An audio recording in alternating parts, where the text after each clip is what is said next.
20h l'invité, c'est jusqu'à 21h en direct sur Fréquence ESJ. 20h sur Fréquence ESJ, It's and Talk. Bienvenue à tous dans 20h l'invité, votre rendez-vous politique et actualité du mardi soir. Notre invité en direct avec nous est Fabien Gay, sénateur communiste de la Seine-Saint-Denis. Bonsoir Fabien Gay. Bonsoir. Merci d'avoir accepté notre invitation. Au programme, les violences policières lors des dernières manifestations. Des violences qui sont aussi parfois dirigées vers les policiers. Amélioration de la formation, réforme de l'IGPN. On se demandera comment faire pour rétablir la confiance entre la police et la population. Autre grand sujet d'actualité, la loi sécurité globale. Le très décrié article 24 qui prévoit de pénaliser la diffusion d'images malveillantes d'images de force de l'ordre, sera complètement réécrit. On verra ça avec vous, Fabien Gay. On fait également le point dans 20h l'invité sur la réouverture des commerces à l'heure du Covid-19. Le déconfinement approche et puis on s'attardera également sur les perspectives du Parti communiste pour la présidentielle de 2022. Vous pouvez réagir tout au long de l'émission et même poser vos questions à Fabien Gay. Pour ça, rendez-vous sur notre page Facebook ou sur Twitter avec le hashtag FréquenceESJ. 20h l'invité en direct jusqu'à 21h avec Fabien Gay, c'est parti. 20h l'invité en direct jusqu'à 21h. Fabien Gay, dans quelques minutes, on va revenir sur votre parcours. Juste avant, la rédaction politique de Fréquence ESJ a choisi, comme chaque semaine, un mot qui représente une grande actualité de ce mardi 1er décembre. Et le mot du jour, c'est vaccin. Emmanuel Macron a tenu une conférence aujourd'hui avec le Premier ministre belge. Il y a évoqué une campagne de vaccination contre la Covid-19 entre avril et juin. Pour le grand public, une première phase de vaccination destinée aux publics les plus sensibles devrait commencer dès fin décembre, début janvier. Les résidents et personnels soignants seront notamment dans les premiers à avoir accès au vaccin. Fabien Gay, ce plan de vaccination, il est cohérent ? Oui, et le vaccin, il y a 3 étapes. D'abord, il faut qu'il soit universel. C'est-à-dire qu'il ne peut pas avoir une partie de la population mondiale qui y ait accès. Et il faut donc que l'ensemble des populations y ait accès. Et donc ça demande que ça ne soit pas une course au profit, une course au marché, mais bien que les États s'y mettent et que nous créons un pôle public du médicament en France et en Europe. Mais comment on fait pour faire plier tous ces laboratoires pour qu'ils soient accessibles à tout le monde ? Non, mais c'est une question. C'est que, par exemple, Emmanuel Macron a dit pendant le premier confinement, il y a des biens et des services qu'il faut sortir de la logique des marchés. Quoi qu'il en coûte, la santé, d'abord l'humain et après les profits. Donc il y a une question, c'est qu'il faut renationaliser un certain nombre de grands groupes pharmaceutiques, en priorité par exemple Sanofi. Pourquoi Sanofi ? On donne des millions et des millions d'argent public à Sanofi et aujourd'hui, ils continuent à licencier et versent des dividendes aux actionnaires. Et ça, ce n'est pas possible. Donc il faut renationaliser pour Oui, il faut nationaliser. Et d'ailleurs, notre groupe va porter cette question le 9 décembre prochain, de recréer un pôle public du médicament, de le créer et de nationaliser Sanofi. Il faut donc qu'il soit universel. Et puis ensuite, il faudra qu'il soit... J'en viens. Il faudra qu'il soit remboursé par la sécurité sociale. Parce que si on veut en France que tout le monde y ait accès, y compris les publics les plus fragiles, il faudra qu'ils soient remboursés par la sécurité sociale et après, évidemment, commencer par les publics les plus fragiles. Merci Fabien Gay. 1 heure de politique en direct, c'est 20h l'invité sur Fréquence ESJ.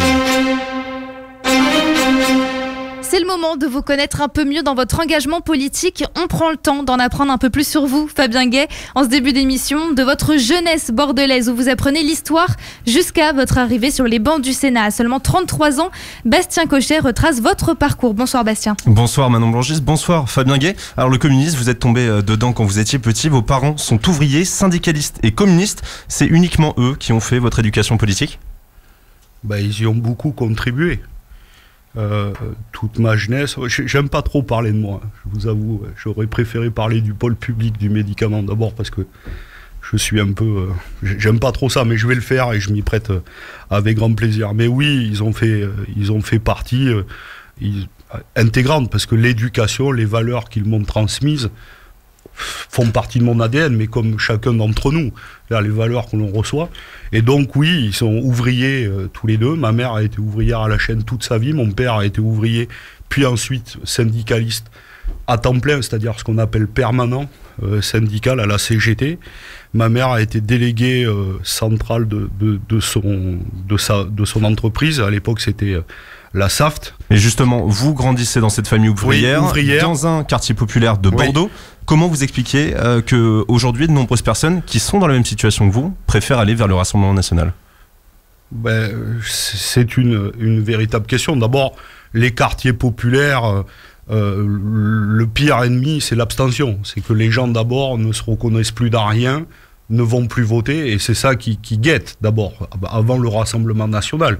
C'est-à-dire que moi, par exemple, j'habite à Blanc-Ménil aujourd'hui, dans une ville extrêmement populaire, et dans ce qu'on appelle les cités populaires, c'est parfois plus de 70 à 80% d'abstention. Donc le premier, si je voudrais dire parti, c'est d'abord l'abstention et la résignation. Sans vos parents, vous pensez que vous auriez eu cette volonté politique aussi à gauche ? Je n'en sais rien. Si j'étais né dans une autre famille, peut-être que j'aurais reçu d'autres valeurs, comme vous. Je n'en sais rien. En tout cas, ils ont fait partie, intégrante. Et pour moi, c'est des exemples parce que toujours, ils ont été dans la lutte avec leurs copains, leurs camarades. Ma mère, elle s'est battue toute sa vie pour faire respecter le droit des salariés dans son entreprise. Mon père, au niveau syndical et permanent. Donc oui, c'est des années de lutte, c'est beaucoup de souvenirs, c'est beaucoup de 1er mai, c'est beaucoup de manifestations, c'est beaucoup de fêtes de l'humanité. Et tout ça, ça m'a forgé, évidemment. Ensuite, vous allez étudier l'histoire politique à la fac parce que vous voyez déjà, à cette époque, une carrière en politique ? Non, pas du tout. J'ai étudié l'histoire. J'étais le premier de ma famille à avoir le baccalauréat. 1% des fils et filles d'ouvriers accèdent aux études supérieures. C'était une fierté pour vous ? C'était une fierté pour mes parents. Et je peux le comprendre. Et ils se sont saignés à blanc, comme on dit, pour que je fasse des études. Et donc, après, j'ai étudié l'histoire pendant 5 ans. J'ai eu un Master 2 maintenant, c'est ça l'équivalent. Un Master 2. Et donc, j'ai passé 2 fois le CAPES, plusieurs fois, je le disais, le concours de journaliste à Bordeaux. J'ai échoué dans les 2. Puis après, j'ai fait beaucoup de petits boulots. Et puis, voilà, c'est comme ça que j'ai enchaîné jusqu'à Paris. À cette époque, il y a aussi l'engagement politique qui commence assez tôt, lorsque vous êtes étudiant. À l'époque, le PCF fait entre 3% à l'élection présidentielle et 6% aux européennes. Qu'est-ce qui donne envie à un jeune d'aller vers un parti qui est déjà en perte de vitesse ? Du coup, on ne peut pas dire que j'y étais pour faire carrière. La question, c'est l'engagement. Moi, j'étais un révolté. Je suis d'une famille ouvrière, d'un quartier populaire. Je supportais pas les inégalités, je supportais pas l'état du monde. C'était notamment les grosses manifestations contre la guerre en Irak. La première fois que j'ai voté, c'est 2002, et c'est Jean-Marie Le Pen au second tour. Et donc, j'avais envie de parler et d'agir avec d'autres. Et donc, c'est naturellement, j'ai envie de dire, que j'ai cherché à trouver. Je l'ai trouvé à l'AJC, aux Jeunes Communistes, et puis au PCF en même temps. Vous serez d'abord en Gironde, puis après vous irez au Blanc-Ménil en 2011, avant d'être conseiller municipal. Là-bas, vous allez un petit peu vous implanter et puis devenir sénateur. C'était un heureux hasard d'arriver en Seine-Saint-Denis, un département quand même assez ouvert aux députés ou aux sénateurs communistes. C'est un département monde. Moi, je n'ai pas atterri là pour faire une carrière, si on peut dire. Je suis venu à Paris pour l'amour. J'ai suivi ma femme parce que j'étais bordelais et je souhaitais le rester. J'étais très attaché à ma région. Et donc, j'ai suivi ma femme qui a trouvé du boulot à Blanc-Ménil. On ne connaissait pas du tout et on est venu là en 2011 tous les deux. Et donc, c'est comme ça qu'après, je me suis implanté. J'ai aimé cette ville, je l'aime profondément. C'est une ville populaire, c'est une ville qui me ressemble. C'est une ville-monde où il y a plein de nationalités. Et donc, c'est ça qui est génial. Et dernière question, très rapidement, Fabien Gay. À 33 ans, comment on se dit je vais devenir sénateur alors que la moyenne d'âge est à peu près 60 ans? On se le dit pas. C'est mes camarades qui m'ont proposé, et Eliane Assassi, la présidente du groupe, qui est aussi sénatrice de Seine-Saint-Denis, et mes camarades qui m'ont proposé d'être deuxième de liste. Je vais pas vous raconter tout, mais je ne devais pas être élu. C'était pour faire partie de la liste avec 6 autres camarades, et puis le heureux hasard a fait que j'ai été élu, et donc depuis 3 ans, je m'emploie avec l'ensemble de mon groupe à répondre aux questions qui nous sont posées et à combattre du côté des salariés, des citoyens de ce pays. Merci Fabien Gay. 1 heure de politique en direct, c'est 20h l'invité sur Fréquence ESG. C'est Ces derniers jours ont été marqués par de nombreuses vidéos de violences policières. Celle du producteur Michel Zeclerc a particulièrement choqué. Elle a fait réagir le gouvernement et même Emmanuel Macron. On voit ça juste après Bittersweet Symphony de The Verve sur Fréquence ESJ Hits and Talk. Fréquence ESJ Hits and Talk, il est 20h17 et vous êtes bien dans 20h l'invité. Fabien Gay, sénateur du Parti communiste, est avec nous jusqu'à 21h et vous pouvez continuer à nous envoyer vos questions sur Facebook ou Twitter. Nous les poserons à Fabien Gay en fin d'émission. 9 jours après l'agression du producteur de musique Michel Zeclerc par 4 policiers, ces derniers sont à présent mis en examen. Un événement qui a relancé le débat en France des violences policières et du racisme au sein des forces de l'ordre. Bonsoir Axel Rebaud. Bonsoir Manon Blangis. Fabien Gay, bonsoir. Bonsoir. Est-ce qu'il y a un problème de violence policière en France selon vous ? Bah oui, personne ne peut le nier. Et d'ailleurs, plus personne ne le nie. C'est une question. Il y a des violences policières. C'est de longue date. C'est pas d'aujourd'hui. Cela fait des années, peut-être même des décennies que ça dure. On va pas remonter jusqu'à Malik Osekine, mais on a eu plusieurs exemples sur les 10 dernières années. D'Adama Traoré à Cédric Chouia et tant d'autres. Steve Kaniko l'an dernier à la fête de la musique. Donc oui, c'est une question et il y a besoin d'un débat public sur cette question de quelle police républicaine nous avons besoin pour recréer du lien entre la population et sa police. Et pourtant, justement, Gérald Darmanin disait cet été que quand j'entends le terme violence policière, je m'étouffe. Qu'est-ce que vous voulez dire, Fabien Gay, au ministre de l'Intérieur et au président Emmanuel Macron qui disait que c'est inacceptable de parler de violence policière dans un état de droit ? Mais si on ne nomme pas le mal, on ne peut pas le résoudre. Donc la question, c'est qu'il ne faut pas nier le fait. Il y a un problème, je ne dis pas avec l'ensemble de la police, comme je ne veux pas qu'on dise que c'est quelques brebis galeuses qui sont égarées. Parce que si on dit ça, alors on ne veut pas regarder le problème d'ensemble. Aujourd'hui, le gouvernement est dans une forme de déni, selon vous ? Il l'a été et il commence à prendre conscience. C'est vrai que cet événement tragique et cette agression dont a subi Michel, le producteur, a montré que d'abord il y avait nécessité à filmer, que ça a permis justement de montrer. Et imaginons un seul instant, si ça n'avait pas été filmé, s'il n'y avait pas une caméra dans cette entrée, aujourd'hui Michel serait très probablement en prison parce qu'on aurait donné raison à la version. On reviendra justement sur la question des caméras et de la loi sécurité globale. On parle donc des violences dans la police française et on parle également d'un racisme qui serait intrinsèque à la police française. Est-ce que vous y croyez, ce racisme qui rongerait la police française de manière générale, Fabien Gay ? Mais le racisme est présent dans notre société, il est aussi présent malheureusement dans la police.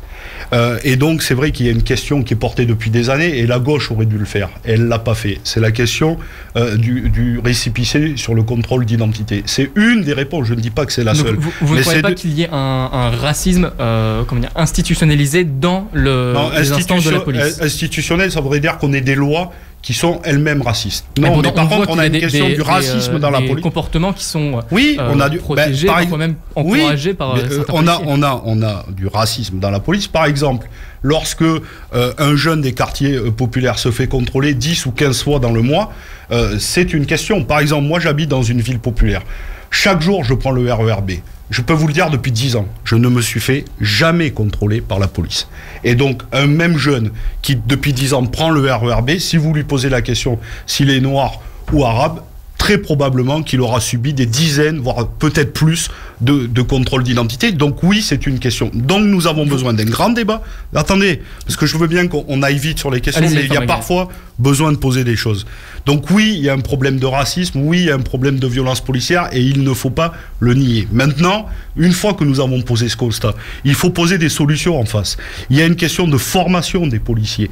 On le voit bien, tout a été conduit depuis des années pour rétrécir la formation des policiers à un minimum. Aujourd'hui, il faut donc que nous redonnions des moyens à cette police de mieux se former. Il faut plus de policiers, Fabien Gay ? Oui, il en faut plus. D'ailleurs, nous, en tant qu'élus communistes, nous revendiquons beaucoup plus de police. Moi, je viens d'un département en Seine-Saint-Denis où nous n'arrêtons pas d'alerter les pouvoirs publics, l'État, le gouvernement pour dire nous voulons plus de policiers. Nous en avons moins à population égale qu'à Paris. C'est une question. Nous avons moins d'officiers de police judiciaire pour traiter. Ça veut dire quoi ? Ça veut dire que des gens, quand ils se déplacent dans un commissariat, potentiellement, on ne peut pas prendre leur plainte. C'est ça, aujourd'hui, la réalité en Seine-Saint-Denis. Par exemple, il y a encore quelques jours, j'ai interpellé le gouvernement pour avoir un commissariat de plein droit à Sevran pour régler notamment la question du deal et de la délinquance. Vous voyez, donc nous aimons profondément la police, il faut lui donner les moyens d'exercer ses missions. C'est une mission extrêmement complexe, mais oui, il faut le dire, il faut être intraitable avec celles et ceux qui ne font pas bien leur travail et qui s'adonnent, oui, à des violences policières. Moi, je ne l'ai jamais lié ce fait. Merci Fabien Gay. 20h l'invité, c'est jusqu'à 21h en direct sur Fréquence ESJ. Vous êtes peut-être en train de nous écouter chez vous, sur votre ordinateur. Eh bien, si vous avez une enceinte connectée, au hasard Alexa ou Google Home, vous pouvez aussi nous écouter dessus, tout comme sur votre télé connectée avec Orange Radio. Il vous suffit de chercher Fréquence ESJ. Samedi, plusieurs dizaines de milliers de personnes défilaient à travers la France contre la loi sécurité globale pour faire face à la grogne, notamment concernant son article 24 qui restreint la diffusion de vidéos de forces de l'ordre. Christophe Castaner a annoncé hier que cet article sera totalement réécrit. Le chef de file de l'REM à l'Assemblée nationale souhaite éteindre les doutes qui subsistent sur le texte. Bastien Cochet. Fabien Gay, vous avez l'impression qu'on ne respecte pas le rôle du Sénat, où le texte devrait en tout cas atterrir en janvier? On ne respecte pas le rôle du Sénat et la Constitution française.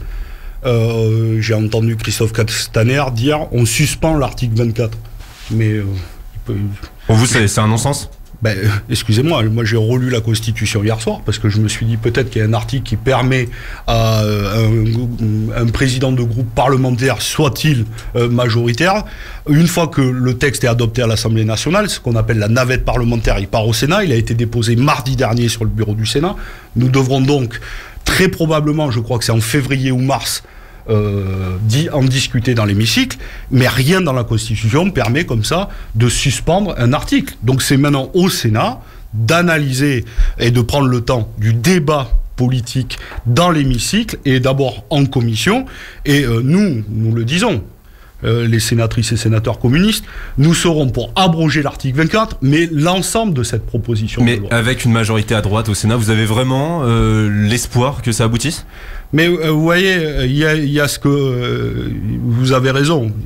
Très probablement que la droite voudra, peut-être, je ne sais pas, empirer le texte. Mais aujourd'hui, vous voyez bien, il y a un mouvement populaire inédit qui est en train de se former. C'est 500 000 personnes qui, partout en France, ont défilé dans les rues. Parce qu'il y a Paris, où déjà le cortège était immense. Alors, le ministère de l'Intérieur fait état de 133 000 personnes, 500 000 selon les organisateurs, 46 000 à Paris. Ces personnes qui sont dans les rues, si vous voulez donner... Mais en attendant, les députés sont majoritaires dans l'hémicycle.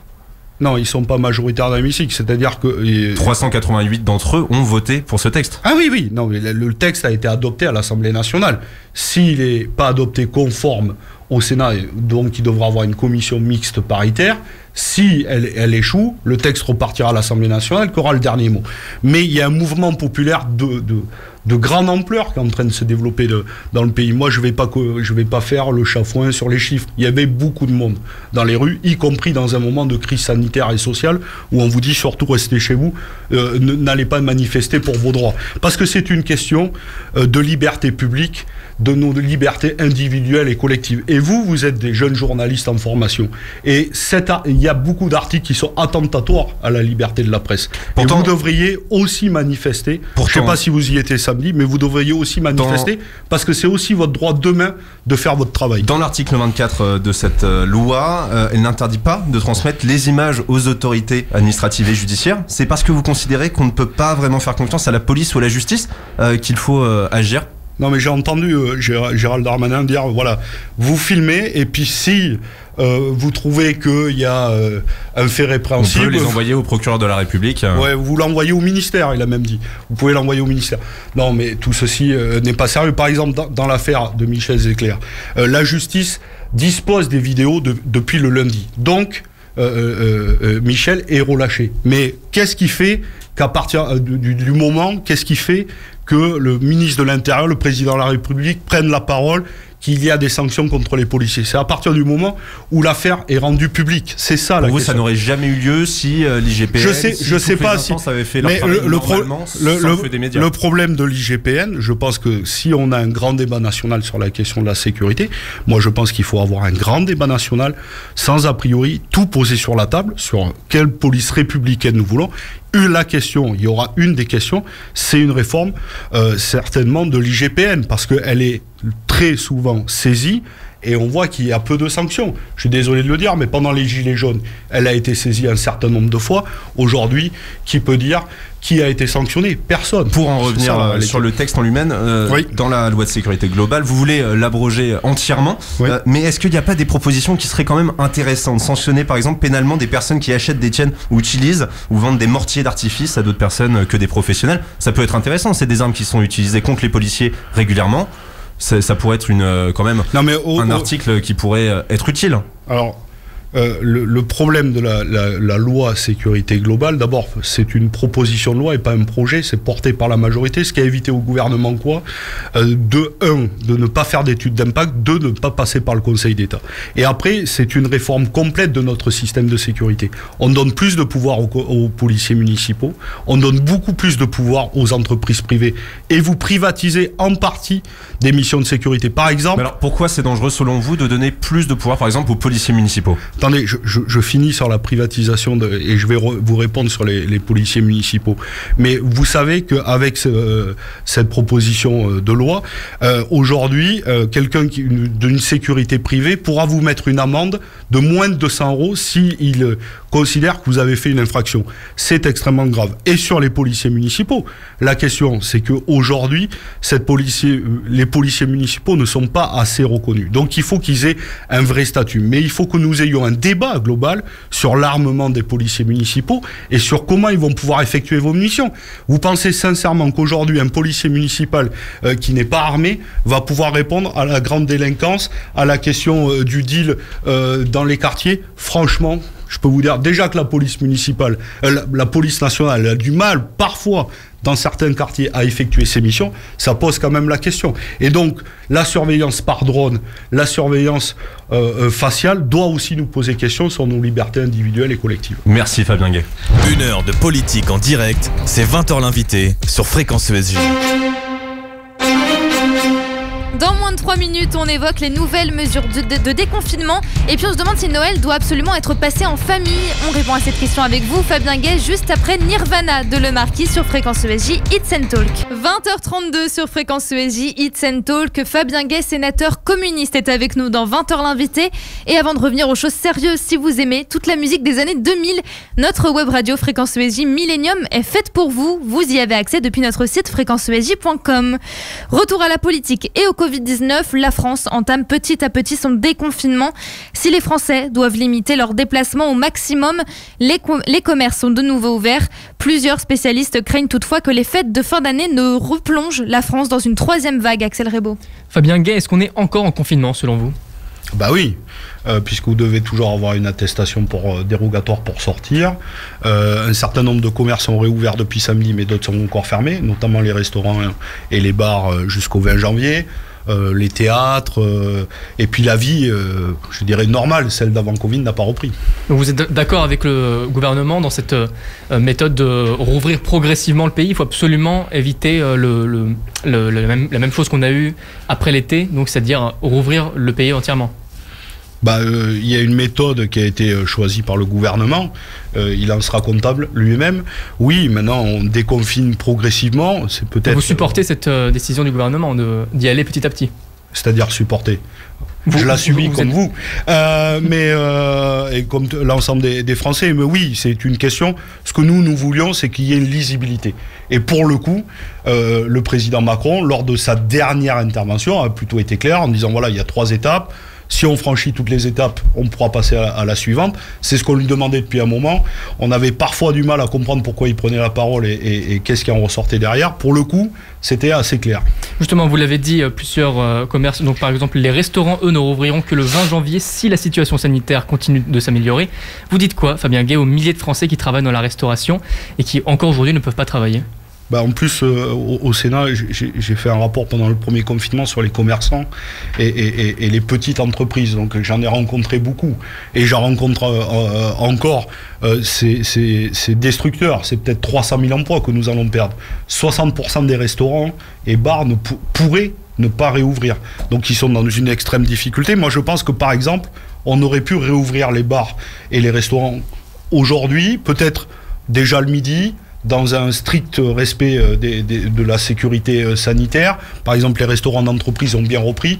Donc je pense qu'il faut faire confiance aux restaurateurs et aux bars qui avaient déjà beaucoup investi dans le premier confinement pour respecter les gestes barrières. Donc vous appelez aujourd'hui le gouvernement à rouvrir les restaurants en France? Il faut qu'il travaille avec la profession pour réouvrir peut-être avant le 20, si les conditions le permettent, parce que 60% des restaurateurs qui pourraient ne pas réouvrir, c'est quand même un drame social et humain et des dégâts.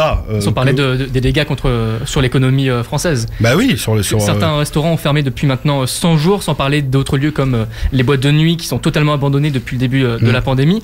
On a les moyens de subvenir encore à leurs besoins, de payer pour eux encore 2 mois pour qu'ils puissent survivre même s'ils n'ouvrent pas?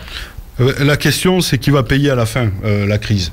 Et nous avons fait beaucoup de propositions avec le groupe communiste pour dire qu'il fallait, dans cette période, notamment sur le fonds de solidarité, sur le chômage partiel et sur beaucoup de mesures sur le plan de relance, il faut qu'on fasse contribuer les plus riches, les 1%, y compris qui se sont enrichis pendant la période et qui se sont enrichis depuis 3 ans avec le gouvernement Macron. Il faut faire contribuer, par exemple, Amazon, qui a été un géant du e-commerce, qui a profité pendant plus d'1 mois et demi de la fermeture des librairies. Et comment on fait ça, Fabien Gay? Comment est-ce qu'on fait plier Amazon? Comment est-ce qu'on fait plier les 1% les plus riches de France? Par la loi. Ça s'appelle la loi. Est-ce qu'ils vont pas partir, justement, comme le gouvernement d'Emmanuel Macron? Ça, c'est le mythe. Toujours, on nous dit ça. Mais en réalité, il y a force et à la loi dans ce pays. Et donc, il faut légiférer. Mais ça demande de la volonté politique. Et je vous rassure, le gouvernement n'a aucune volonté politique d'aller taxer les plus riches de ce pays. Depuis 3 ans, il fait tout l'inverse. C'est-à-dire que, y compris avant Covid, les inégalités s'étaient accrues. Nous étions à un niveau tel de pauvreté. Donc oui, c'est une question et il faut continuer à porter ces solutions parce que ça ne sera pas les salariés qui ont déjà payé le prix de la crise qui la paieront une deuxième fois par leur Justement, porte-monnaie. Fabien Gay, vous êtes favorable, vous, à une hausse des salaires pour une relance économique par la consommation? Est-ce que donc l'État, vous le dites, il n'a pas les moyens s'il ne va pas taxer les plus riches? Vous savez... je ne sais pas si on peut vivre dignement avec 850 € par mois lorsqu'on fait 25 heures et qu'on est caissière ou caissier dans un supermarché. Il faut augmenter les salaires, il faut augmenter le chômage partiel également? Oui, il fallait le porter à 100%. Pourquoi? Parce que c'est pas aux salariés de payer cette crise. Est-ce que vous pensez qu'on peut vivre dignement aujourd'hui avec un SMIC? Je vous pose la question. Est-ce que vous pensez qu'on peut vivre dignement avec un SMIC? Fabien Gay, je vous pose la question. Est-ce que vous pensez qu'on peut vivre dignement avec un SMIC aujourd'hui et payer l'ensemble de ses factures? Est-ce que vous pensez que c'est une question? Aujourd'hui, Fabien Gay, je vous demande, l'État a débloqué plus de 470 milliards d'euros depuis le début de la crise sanitaire pour sauver l'économie et les travailleurs. On parle souvent de... Surtout sauver le capital et sécuriser les profits. Parce que vous pourtant, une grande partie des travailleurs ont quand même reçu un revenu quand même, alors que sans l'État, il n'aurait rien eu. Le chômage partiel, c'est un droit. Vous savez, quand vous avez une fiche de paye, vous cotisez.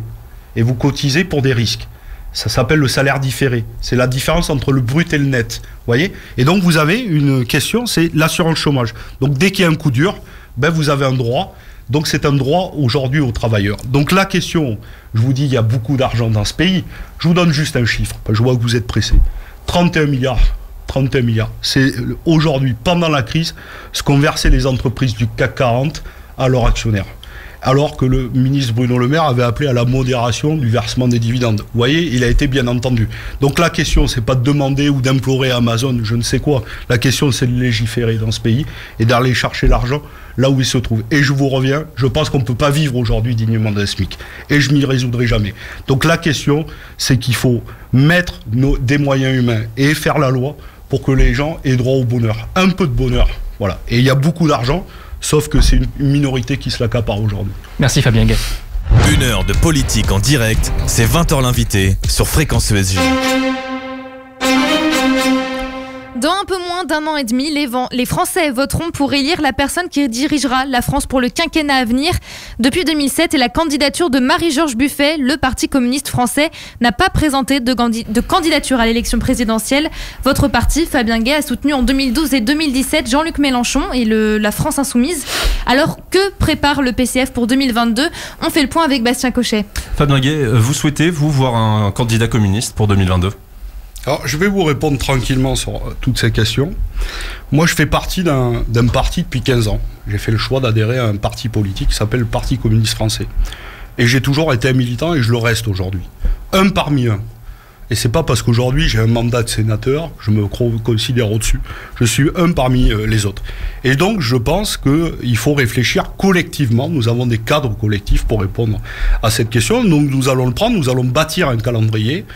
Très rapidement, le 12 ou 13 décembre prochain, nous allons établir un calendrier pour dire dans quel moment nous allons choisir. Très vraisemblablement entre avril et juin. Mais au-delà de la décision collective, quelle est, votre conviction personnelle ? C'est ce que je vous dis. Moi, je ne me considère pas au-dessus des autres. Et donc, je donnerai sur cette question, je dirai ce que je pense d'abord à mes camarades. Donc, pour l'instant, vous n'avez aucun avis à donner ? Si, j'ai un avis, mais je le réserve à mes camarades et pas aux médias. Et je pense que nous aurons le débat. Et quoi qu'il arrive, je serai et je partagerai la décision commune que nous prendrons. Fabien Roussel, en tout cas, le chef du Parti communiste français, lui avait déjà dit il y a un an qu'il voulait un candidat communiste pour ces élections. Vous pensez que c'est la personne qui serait la bonne pour représenter le Parti communiste ? Nous aurons deux solutions. Soit nous aurons un candidat communiste et très vraisemblablement Fabien Roussel, qui est évidemment un bon secrétaire national et un très bon député. Et pour vous, il a la notoriété, les épaules pour pouvoir endosser... Nous avons cette option et c'est une alternative qui est posée. Il y en a une autre, c'est essayer de travailler à une candidature commune. Mais je vous le dis, je ne dirai pas plus mon choix aujourd'hui parce que je considère, mais c'est aussi une question d'éthique politique. Je sais maintenant que l'éthique politique, ça ne veut plus rien dire. Moi, je considère... J'ai fait le choix d'un parti, c'est pour discuter collectivement les décisions. Et donc, je ne veux pas peser sur le débat ou un tel, parce que l'ensemble des militants communistes n'ont pas accès aux médias. Donc, je donnerai d'abord, et je réserverai mon choix pour mes camarades, mais je parlerai et je dirai ce que j'en pense à ce moment-là. On a bien compris qu'on n'aura pas votre réponse ce soir, mais en tout cas... Mais c'est pas grave. Si vous n'avez pas de candidat communiste, imaginons dans ce cas-là ce qui pourrait se passer à partir du 12 décembre, comme vous nous l'avez dit tout à l'heure. Est-ce qu'une union des gauches, enfin, c'est la même rengaine chaque année à la fête de l'humanité, est-ce qu'une union des gauches est enfin possible selon vous ? Pourquoi une rengaine ? Parce qu'on en entend parler depuis des années, mais pour l'instant, force est de constater que ça ne fonctionne pas. Vous avez raison. C'est que je pense que pour éviter le duel Macron-Le Pen, en tout cas celui qu'on nous annonce, oui, il faut travailler à unir la gauche, mais notamment sur une question. Je pense qu'une des questions fondamentales, c'est qu'il faut que nous travaillions beaucoup plus les élections législatives. Parce qu'un homme ou une femme seule ne réglera pas tous les problèmes. D'ailleurs, il faut subvertir cette élection présidentielle. Et il faut dire qu'il faut tendre vers une 6e République pour redonner beaucoup plus de poids aujourd'hui à l'Assemblée nationale. Et une des questions de la réussite, c'est que toute la gauche soit représentée à l'Assemblée nationale et qu'elle compose avec ses différentes composantes, les socialistes, les insoumis, les écologistes, les communistes et la force citoyenne, qu'elle rentre au Parlement et qu'ensemble, nous construisons un programme qui peut changer radicalement la vie des gens. Mais cette union des gauches, il y a quand même un spectre très large dans la gauche, le Parti socialiste, les insoumis, le Parti communiste. Comment est-ce qu'on l'amène, cette union des gauches ? Est-ce qu'il y a une personne qui peut mener ? Est-ce que c'est plutôt un ensemble qui peut apporter ? Mais moi, je ne crois, je vous le dis, ni à l'homme ou à la femme providentielle.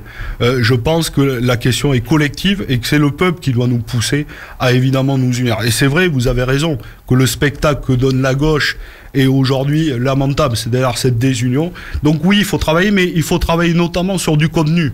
Il ne faut pas se rassembler pour gagner, parce qu'après on peut se rassembler et pas changer la vie des gens.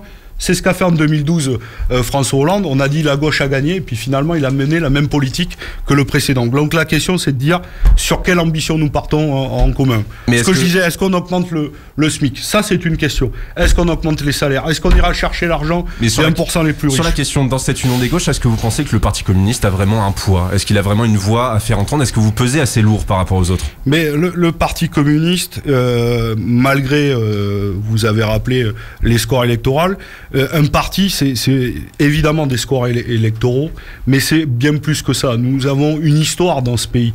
Et à chaque fois que le Parti communiste a contribué à ces larges rassemblements et qu'il a pesé le plus lourd possible, c'est là où il y a eu les plus grands changements. Mais justement, est-ce que le Parti communiste vit pas un peu dans le passé ? Il y a 51 ans, Jacques Duclos recevait 21% des voix, l'un des meilleurs scores. Mais depuis, ça ne fait que dégringoler. Est-ce que le Parti communiste ne se voit pas plus beau qu'il n'est actuellement et ne vit pas un peu dans une gloire passée ?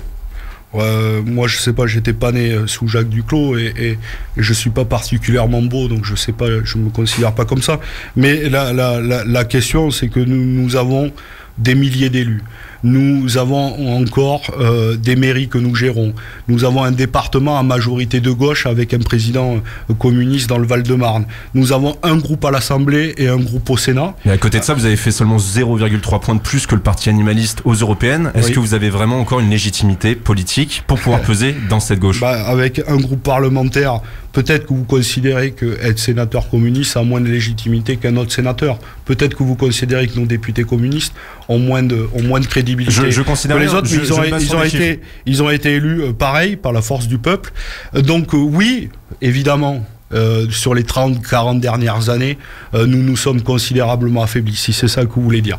Oui, par rapport à Jacques Duclos, oui, ce n'est plus le même parti communiste. Mais aujourd'hui, dans les luttes sociales et sur beaucoup d'actions, les gens comptent sur nous. Et donc nous essayons de faire valoir une voix différente et nous la portons avec beaucoup d'humilité. Contrairement à ce que vous pensez. Très rapidement, Fabien Gay. Moi, je ne pense rien du tout. Si vous affirmez une chose, on se voit plus beau que les autres. Non, je crois pas. Non, c'était simplement une question. Moi, je vous demande juste très rapidement. Est-ce que le Parti communiste, est-ce que vous seriez prêt, vous, s'il y a une union des gauches, à voir Jean-Luc Mélenchon, qui est potentiellement le mieux placé ? C'est une des hypothèses que vous soutiendrez. C'est une des hypothèses qui nous est posée. Je vous ai dit dans ce large rassemblement, mais d'abord, c'est les communistes qui décideront de leur stratégie. Et moi, je ne suis pas un communiste au-dessus des autres. Donc la parole sera d'abord au sein de ma section et de ma fédération nationale. Merci Fabien Gay. 20h l'invité, en direct, jusqu'à 21h. La France et le Royaume-Uni ont signé samedi un nouvel accord pour intensifier la surveillance de la Manche. Le but, empêcher toute tentative de traversée de la part des migrants. On revient sur cet accord juste après un titre de Blur. C'est Song 2 sur Fréquence ESJ, It's and Talk. 20h49, c'est la dernière ligne droite dans 20h l'invité avec vous, Fabien Gay, sénateur communiste de Seine-Saint-Denis. Vous pourrez retrouver le compte-rendu de cette émission sur fréquenceesj.com et si jamais vous souhaitez la réécouter, l'émission sera disponible sur Spotify, Deezer ou encore Apple Podcasts. La France et le Royaume-Uni ont passé un accord pour freiner l'immigration clandestine. L'objectif est d'empêcher des migrants de rejoindre le Royaume-Uni par la Manche, une traversée dangereuse empruntée par plus de 8000 personnes cette année. Axel Rebaud. Plus de moyens et plus de patrouilles pour empêcher l'immigration clandestine. C'est ce qui a été annoncé samedi par les ministres de l'Intérieur français et britanniques. Est-ce que vous vous félicitez de cette mesure, Fabien Gay ? Non, moi je voudrais plus de moyens pour accueillir dignement les gens qui fuient la guerre, la misère, parfois qui sont pourchassés dans leur pays parce que ils sont journalistes, parce que ils sont... peu importe, parce qu'ils ne plaisent pas au régime dans lequel ils sont. Et donc oui, je pense qu'il faut accueillir dignement les gens. J'ai été très choqué, par exemple, des images de comment la police a dégagé la place de la République et les migrants qui s'y trouvaient avec des tentes qui étaient retournées. Moi, ça m'a pris aux tripes. Et donc je pense que nous sommes un grand pays. Et je pense que nous sommes en capacité d'accueillir dignement des gens qui fuient la guerre et la misère. La France a distribué en 2020 un peu plus de 270 000 titres de séjour, de premiers titres de séjour. Selon vous, on peut faire davantage, on peut accueillir tout le monde également ? Ça veut dire quoi, tout le monde ? Non, mais Qu'est-ce que ça veut dire ? Vous savez que les migrations mondiales, en Europe, nous en accueillons seulement 3%. Parce que quand vous fuyez la guerre et la misère, d'abord vous allez dans le pays juste voisin. C'est ça la réalité. C'est que les pays, par exemple, ceux qui ont fui la guerre en Syrie, ont d'abord fui dans les pays à côté. C'est ça la réalité. Ensuite, donc il n'y a pas une invasion migratoire comme le Front National l'exprime partout. Ce n'est pas vrai. L'immigration est à peu près stable dans notre pays depuis 40 ans. Donc d'abord, il faut redonner. Donc, selon vous, c'est un non-débat Non, c'est une question politique et humaniste. Comment nous traitons les gens dignement, comment nous leur permettons d'avoir accès à leurs droits le plus rapidement possible, comment celles et ceux peuvent s'installer s'ils le souhaitent. Donc c'est une question éminemment politique, mais elle enflamme la piste. Pourquoi ? parce qu'on joue sur des fantasmes et sur, en réalité, la peur des gens, en leur disant, voilà, il y a une immigration incontrôlée, donc, etc. Vous dites, Fabien Gay, ces personnes-là, on a les moyens de les accueillir, on a les moyens de les loger, de les nourrir, alors qu'on est également en pandémie mondiale, une énorme portion de la population des travailleurs français sont déjà en chômage partiel. On a les moyens donc de subvenir à tout ça ? Mais pourquoi opposer un travailleur français avec un travailleur immigré? Vous savez, les oppose pas. On montre l'accumulation de défis auxquels fait face le gouvernement. Mais je vais vous en donner un autre défi. Vous savez qu'à l'horizon de 2050, si le dérèglement climatique continue à l'allure tel qu'il est lancé, nous aurons 250 millions de réfugiés climatiques. C'est-à-dire que leur pays sera sous l'eau ou alors tellement aride que plus personne ne pourra habiter. 250 millions de personnes. Et donc là, on ne pourra pas dire, et l'extrême droite dire, renvoyez-les tous chez eux. Non, parce qu'ils n'auront plus de pays. Donc il faudra bien que nous partagions avec l'ensemble des pays européens et que nous regardions comment nous accueillons dignement les gens. C'est un défi d'avenir et c'est dans 30 ans, c'est-à-dire que c'est la génération de nos enfants qui sera confrontée à cet immense défi. Et aujourd'hui, oui, 500 personnes qui étaient logées de façon indigne place de la République et qui sortaient d'un bidonville à Saint-Denis. Je pense que 500 personnes dans une ville comme Paris qui a 12 millions, qui ont 12 millions de personnes avec des logements vacants, oui, nous pouvons les accueillir dignement. Par exemple, la mairie de Paris, l'adjoint à la mairie de Paris au logement, Yann Brossa, mon ami, a dit c'est une prérogative de l'État, mais nous pouvons ouvrir des gymnases pour accueillir dignement et pour passer l'hiver au chaud. Fabien Gay, il y a un an, le numéro 1 du Parti communiste, Fabien Roussel, se disait opposé à l'immigration organisée par les traités libéraux de Bruxelles. C'est quoi la position du PCF sur l'immigration aujourd'hui, Fabien Gay? Et est-ce que c'est la même que celle de Fabien Roussel? Je ne me rappelle pas cette déclaration. Il parlait donc de traités européens qui allaient favoriser l'immigration, notamment avec la crise des réfugiés. Et donc il se disait opposé donc, à ces traités libéraux de Bruxelles. Je ne commenterai pas ce qu'a dit Fabien parce que je n'ai pas entendu cette déclaration. La position du Parti communiste français, on a travaillé longuement sur le sujet. On a même sorti une plaquette sur cette question de comment accueillir dignement et de façon humaniste les gens. Et nous sommes par exemple sur une question. Oui, une fois que les gens sont là, il faut les régulariser parce que c'est une question de... Pour vous, Fabien Guel, toutes les discussions et les traités en matière de... Lorsqu'on s'attaque à l'immigration clandestine, c'est de l'extrême droite? Non, je n'ai pas dit ça. Qui a dit ça? Parce que vous compariez donc, le débat sur l'immigration avec le Front National de Marine Le Pen qui agiterait les peurs. Donc je vous demande, est-ce que vous considérez que c'est de l'extrême droite de parler et de combattre j'ai dit que lorsque l'extrême droite dit de façon comme ça, en disant il faut fermer les frontières et il faut renvoyer tout le monde chez eux. Quand on parle de l'immigration clandestine, vous parlez immédiatement de l'extrême droite. Oui, je vous dis que la façon dont agite ce débat l'extrême droite est problématique et ne résoudra rien. D'abord, fermer les frontières, vous pouvez le faire, il y aura toujours des gens qui passeront, et il y aura toujours des gens, tant qu'il y aura des guerres et la misère, qui prendront toujours un radeau pour traverser la Méditerranée. Vous avez beau fermer la frontière et qui traverseront dans des conditions indignes, souvent en ayant payé plusieurs milliers d'euros des passeurs. Ce traité entre la France et le Royaume-Uni vise à empêcher ça, donc ce passage par la Manche qui est emprunté par 8000 personnes. Oui, mais on ne prend l'immigration que sur le côté répressif. Donc la question, c'est de dire, une fois que les gens sont là, qu'est-ce que nous en faisons? Ce sont nos frères et sœurs d'humanité et il faut les accueillir de façon digne. Et ça, c'est une question politique. Et je pense que dans un pays qui est le septième pays de puissance mondiale, où il y a beaucoup de richesses, nous pouvons accueillir quelques milliers de personnes qui traversent la Méditerranée une fois qu'ils sont là. C'est une question. Très rapidement, Fabien Gay, dans le même temps, le président Emmanuel Macron dit qu'il faut regarder lucidement les liens qui existent entre immigration clandestine et terrorisme. Est-ce que vous le voyez, ce lien, Fabien Gay? Non. Mais évidemment, il peut en avoir. C'est déjà arrivé, puisque l'attentat de Nice... Samuel Paty également, au mois d'octobre, son assassin... Et Samuel Paty, ça peut arriver, mais par exemple sur les terrorismes. Très rapidement, Fabien. Oui, mais...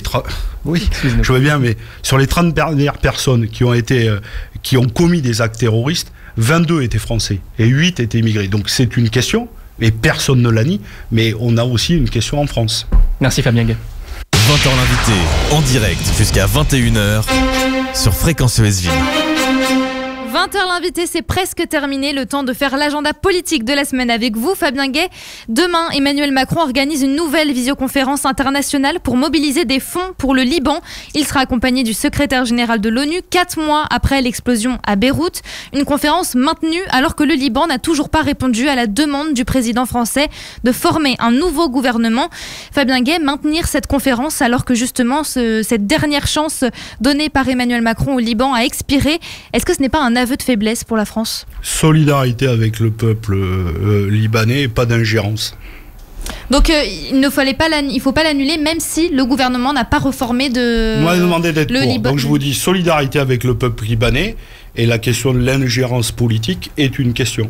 Et nous ne souhaitons pas d'ingérence et je ne vois pas pourquoi Emmanuel Macron irait dire à tel ou tel gouvernement comment il doit se comporter. Vendredi, les députés examinent un projet de loi sur la possibilité d'un report des élections législatives, sénatoriales et municipales partielles. Si des sièges au Parlement ou en mairie viennent à se libérer, une élection partielle doit alors se faire dans les 3 mois. Elle pourrait donc tomber en plein confinement ou lors d'une période de forte circulation du virus et devenir donc un risque. Le projet prévoit donc une extension de ce délai. Fabien Gay, c'est une bonne proposition, il ne faut plus prendre de risques avec les élections. Qui dit élection dit campagne électorale et donc c'est un peu compliqué de mener une campagne électorale en plein confinement, donc je crois que tout le monde est plutôt d'accord pour reporter les élections régionales et cantonales et puis les élections partielles qu'il pourrait avoir ici ou là. Alors sur le justement territoire. avec ces élections régionales, comment on fait si en juin la situation n'est toujours pas calmée? Est-ce qu'on reporte indéfiniment ces élections? Je crois que je ne sais plus qui a mené c'est Monsieur Debré, je crois, qui a mené le débat. On devrait avoir la réponse très bientôt. Ça pourrait très vraisemblablement être juin. Je ne sais pas s'il y a encore une clause de revoyure ou pas. Si tous les voyants sont ouverts et qu'on peut mener campagne, il faudra que, évidemment, nous allions aux élections cantonales et régionales au mois de juin. Dernière question très rapide d'un auditeur. Samuel vous demande, Fabien Gay, si vous pensez que le Parti communiste devrait changer de nom pour le relancer, le dépoussiérer, comme y pense le Parti socialiste en ce moment. Il n'y a pas plus beau mot que communisme, parce qu'il y a en commun, voyez. Donc j'entends qu'il y a de l'histoire, mais il n'y a pas que de l'histoire négative, il y a beaucoup de positifs avec cette histoire. Il faut tout assumer, mais le en commun est plus que jamais d'actualité. Merci Fabien Gay. 20h l'invité, c'est jusqu'à 21h en direct sur Fréquence ESJ. 20h l'invité, c'est déjà fini. Merci à tous de nous avoir suivis et d'avoir réagi tout au long de l'émission. Merci Fabien Gay d'avoir répondu à nos questions. Je rappelle que vous êtes sénateur communiste de Seine-Saint-Denis. Samedi, en direct de 19h à 20h, retrouvez toute l'équipe de Fréquence ESJ pour une grande émission consacrée au Téléthon 2020. Le programme sera chargé avec des reportages, des directs et des témoignages. On vous explique tout sur le site de Fréquence ESJ. Une émission donc à ne pas manquer et une autre émission à suivre, c'est demain avec Storytelling et Bastien Cochet de 20h à 21h en direct. Quant à nous, on se retrouve la semaine prochaine avec un nouvel invité politique. 21h sur Fréquence ESJ, passez une très bonne soirée. 20h l'invité, c'est jusqu'à 21h en direct sur Fréquence ESJ.